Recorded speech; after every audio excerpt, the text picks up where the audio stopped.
type of metal particulate which is in the air.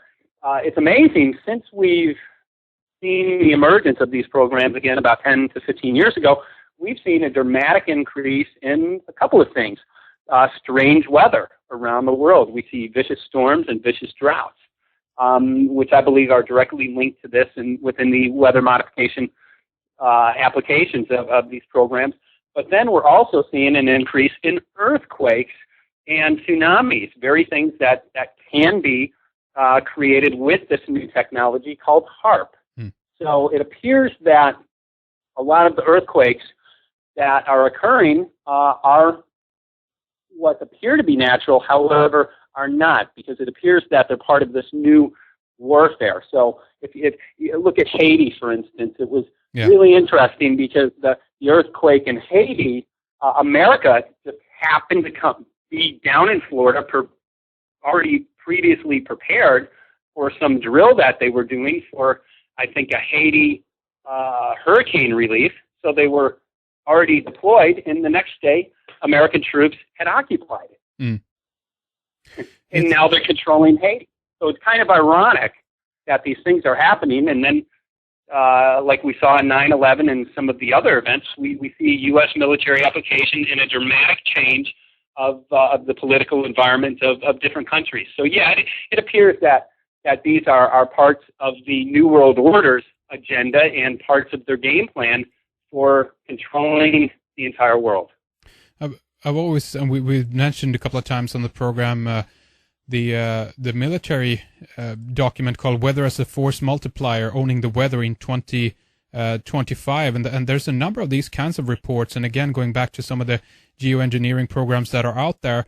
So this is something, even if we don't have exactly hard evidence today about the fact that, okay, all these things are military-run programs, what we can say about it, though, and what we know for certain is that these kinds of ideas are obviously in that realm, and they're beginning to think like this and have been actually for a long time.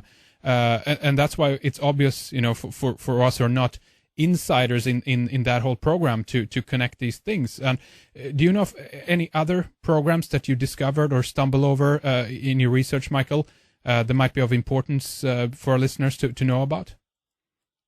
Well, you hit a very good one, and that was owning the weather by 2025, an express goal of the U.S. military. Let's look at some of these other applications, which we do include within the film. We have congressional hearings where we have credible politicians directly speaking about this new technology, and it's probably not so new. I think it's been around for quite a while. Yeah. We look back where weather modification was used in the Vietnam War, where they flooded out the Ho Chi Minh Trail with these things. I think it was 13 or 14 inches of rain within 1 hour. So this is not new stuff that we're looking at. However, we are seeing a new emergence of people who are becoming aware of this because they are getting so blatant with it. When you have 20, 30 earthquakes in a very short period of time, one begins to question why. When your weather is so dramatic and changing, one begins to question, why is this happening? Let's look at China and Russia, two areas that are having drastic changes in the weather, and a lot of people are dying as a result of this. I believe that is a part of a new warfare application as well. So it appears that the countries who are not bowing down to what I call this beast, the anti-life, anti-Christ new empire that's emerging, get severe consequences that appear natural, but we have the technology in the world today that contradicts that. Yeah, it's very. And when I say we, I don't mean I want to create a separation. That's not my world. Sure, that's a world far different than my belief system. Absolutely. So, if we talk a little bit about some of the samples and things, if we go back to some of the more basics here in terms of the rainwater and the collection and all that too. Did you guys have a chance to do this yourself, or have you relied on other people taking rainwater, then turning them into laboratories and analyze the contents, or how did you go about doing this, Michael? Right. We didn't do any testing ourselves, and we thought it was a good idea to separate ourselves from doing any testing and just leave it open to people from around the world. So we had scientists from around the world who did collect rain and sent it to government-rated labs.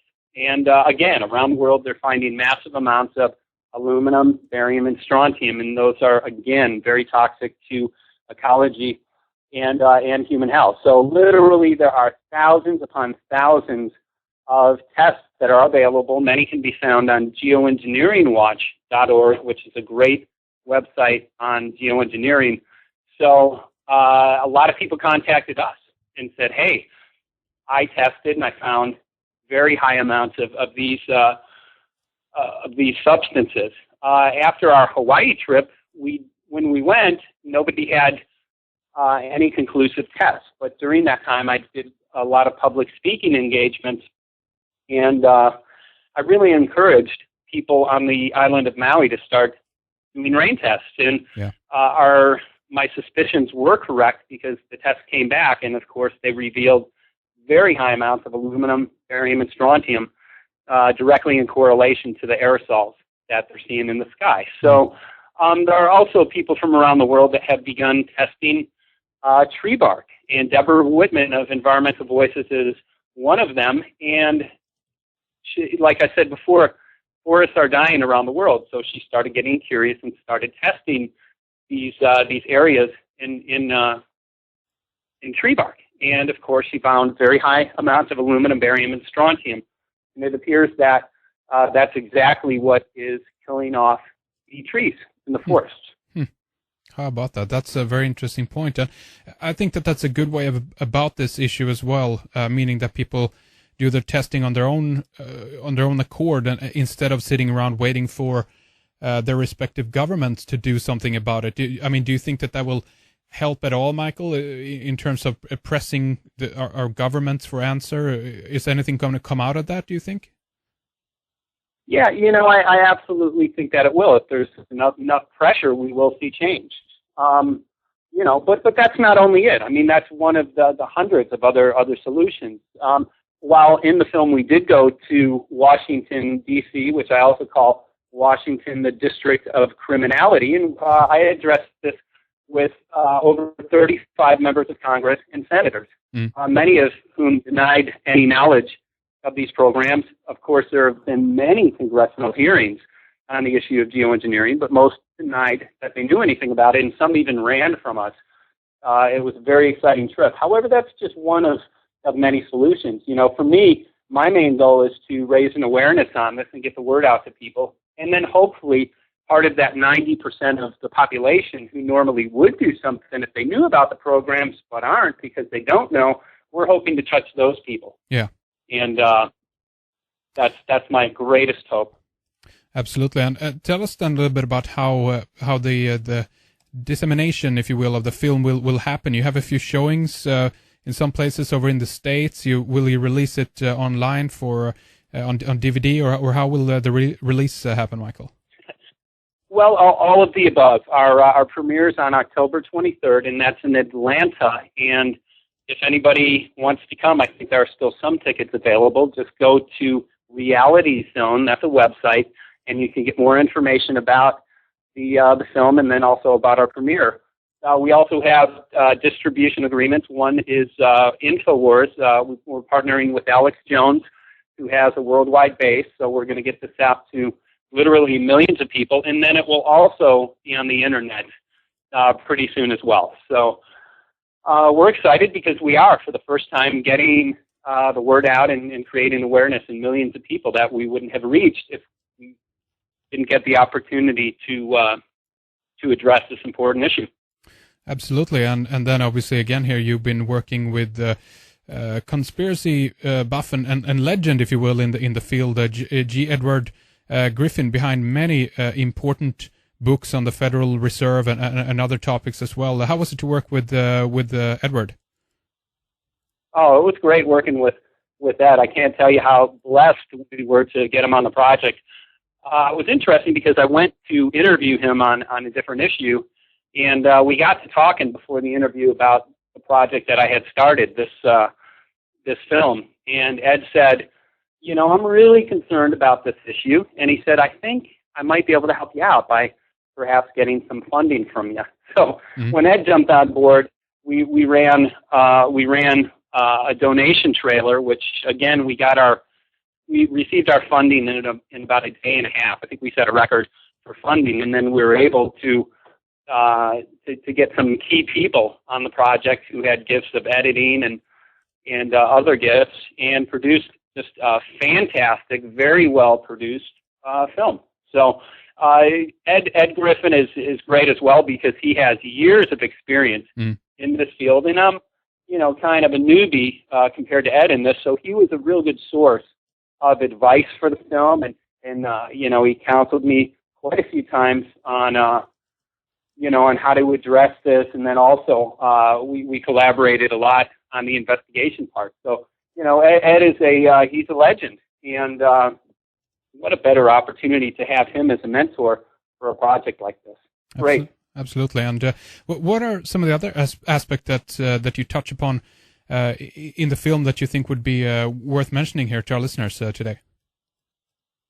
Well, our big focus is really on the testing, and just that this is a worldwide operation. It's happening on a daily basis, and again, just the human health and ecological implications and the things that we're seeing upon that. So, we do look at this from a political standpoint as well, and these programs obviously are being covered up, and we illustrate that very well in our part of the film where we visited Washington, D.C. So, our hope again is to create this awareness and then motivate people to get active within this movement.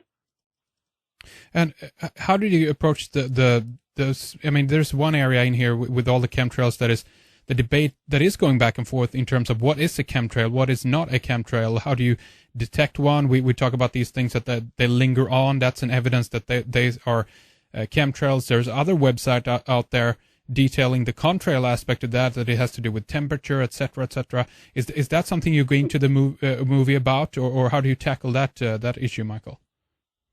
Well, yeah, we absolutely address it within the film. And, how can you tell the difference between a contrail and a chemtrail? Well, contrails are normal. Contrails are very similar to when we breathe in cold air. When you breathe, you can see a little bit of vapor come out of your breath, and it disappears very quickly. However, a chemtrail, you see these long lingering trails that linger for several hours, even some for days, and they spread out and create artificial clouds, exactly what was described in various geoengineering discussions at scientific meetings, and expressly what is described in various patents. So that's pretty much how you can tell the difference. Now, there are many websites that have come out that appear to be protecting the monetary and political interests of these programs, and what they're trying to do is get you to think that what you're seeing up in the sky is completely normal and completely natural. And they've been effective at getting some people not to question this. Our message is very simple. Question this, look into it, and then do the test. I mean, the proof literally is in the test. Now, there is a tremendous force that will try and get people to not even look at this and to say that this is conspiracy theory that doesn't merit any investigation. This is not conspiracy theory. It is conspiracy fact. Yeah. We can prove that conclusively. I mean, there is one aspect to this as well that, like at the end of it doesn't, I mean, these negative aspects that we've been talking about in terms of what the compounds are here, aluminum and so forth, or the testing that has been done, that is horrible. That is absolutely horrible. But even if we take the approach of the skeptic here, then even if it's just airline traffic, then it's still a form of pollution. If you look at how these things spread out across the sky during a beautiful sunny day, wherever you are in the world, it's happening here in western west coast of Sweden. It's happening in other parts of Europe. We've seen it. People are putting up photographs and their own videos on YouTube, etc., etc. It is blocking out the sunshine. We have a clear blue day. Airline traffic or whatever it is moves in. After a while of an hour or two, we have a kind of a hazy, weird, ugly day, basically. And there should, even on that level alone, there should be some kind of reaction, I think. But even that seems most people are kind of numb even to that little factor. People are so environmentally, hardwired these days. So that aspect alone, I don't understand why people haven't picked up on that. Wouldn't you agree, Michael? Well, absolutely. And